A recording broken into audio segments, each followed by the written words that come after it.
Welcome to R five TV news. Andhra Pradesh నెల్లూరులోని అనంతసాగరం మండలం పడమటి కంబంపాడు గ్రామంలో సోమవారం రాత్రి దారుణ ఘటన చోటు చేసుకుంది. 6 ఏళ్ల బాలుడిని హతమార్చి శవాన్ని పూడ్చిపెట్టిన ఘటన ఆలస్యంగా వెలుగులోకి వచ్చింది. స్థానిక దేవాలయం దగ్గర నిద్రిస్తున్న నాగరాజు అనే బాలుడిని ప్రసాద్ అనే వ్యక్తి ట్రాక్టర్ తో తొక్కించి గుట్టుచప్పుడు కాకుండా శవాన్ని పూడ్చిపెట్టారు. పోలీసులు విచారణ చేపట్టి బాలుడి మృతదేహాన్ని వెలికితీసి పోస్టు మార్టం నిర్వహించారు.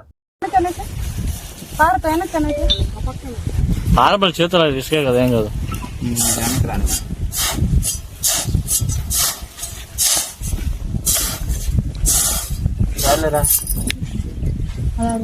తల దగ్గర పైన ఖాళీ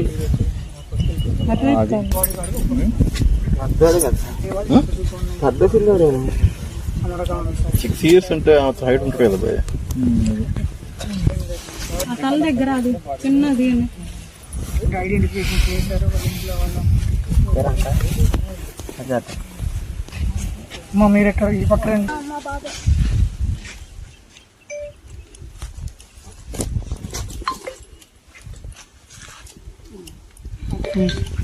మన అందరూ అప్పుడు చెయ్యి కదా, ఆ చెయ్యి పట్టుకుని వెళ్ళాలి.